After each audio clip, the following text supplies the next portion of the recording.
We've seen many a one-season wonder in years gone by, those players who light up the Premier League for one season, then seem to forget how to function as a footballer the following term.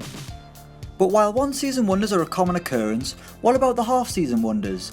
Those players who do the business during either the first half or second half of the season, only to underwhelm next time out. Let's take a look at 6 half-season wonders from the Premier League.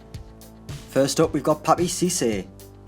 The Senegal striker burst onto the scene when he arrived at Newcastle in January 2012, costing the Magpies just over £9 million as he arrived from Freiburg. Cissé was given the infamous number 9 shirt and he immediately wore it with pride, banging in goals just like Newcastle number 9s are expected to, scoring a stunning strike on his debut against Aston Villa. That was the start of an incredible run for Cissé, who went on to score 13 goals in 14 games as the Magpies finished 5th in the Premier League. Having seen what he could do in half a season, Toon fans were salivating at the thought of a full season with Cissé leading the line, only to see the striker never recapture that form, scoring sporadically between the summer of 2012 and his departure in July 2016. Next up, it's Nikica Jelavić. Another striker who arrived in the January transfer window of 2012, Nikica Jelavić moved to Everton from Rangers for £5 million and had similar success to Cissé during the first half season in the Premier League, scoring 9 times in 13 games for the Toffees, which unfortunately is his best ever tally in England, netting just 7 times the following season, despite playing in 37 of Everton's 38 games.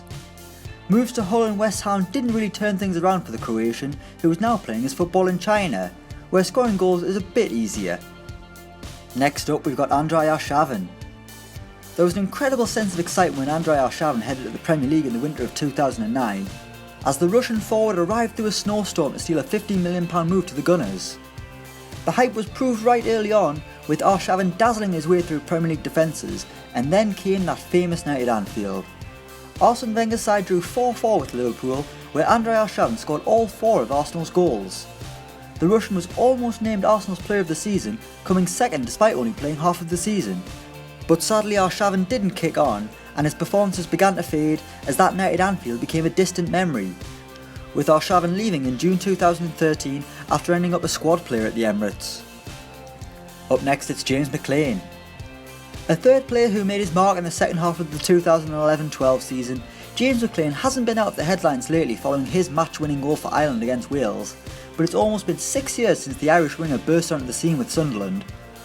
Having been signed by Steve Bruce for £350,000 in the summer, McClean was billed as one for the future, but when new manager Martin O'Neill needed a saviour in his first game in charge against Blackburn, it was the unknown James McClean who saved the day, inspiring the Black Cats to a 2-1 victory.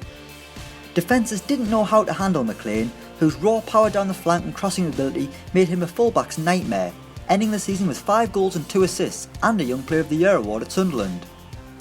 The following season, the Irishman was found out for having only one trick though, and ended up having to drop down to the Championship with Wigan, before Tony Pulis brought him back to the Premier League with West Brom. Next up, we've got Benjani. Whoa. Famous for his finger-pointing celebration, Benjani was a Premier League striker for 5.5 seasons, but there was only really one half that defined his time in England. The forward moved to Portsmouth in January 2006, but it would be the 2007-2008 season where he finally made his mark as a goalscorer, having just been praised for his hard work in the past. In the first half of the 07-08 campaign, Benjani scored 12 goals in 23 games, more than he'd managed collectively during his previous season and a half with the club, and that enticed Manchester City to bring him to the club, spending around £4 million on the Zimbabwe striker, months before they were taken over by Sheikh Mansour.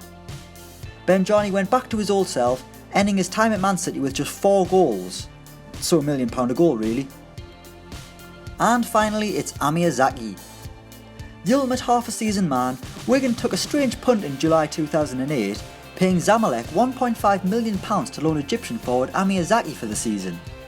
However, the Premier League quickly became acquainted with Zaki, having scored 9 times in 13 games, with Dave Whelan going as far to compare him with Alan Shearer. Manager Steve Bruce also showered the forward with praise. That wasn't until he called him the most unprofessional player he'd ever worked with in April 2009, with Zaki arriving back late from international duty, something of a regular occurrence apparently. Zaki ended the season with 10 goals and Bruce sent him back to Zamalek without agreeing a permanent deal, and we never saw him again. That was until Hull brought him in on loan for 5 months in 2010, where unsurprisingly he failed to find the net.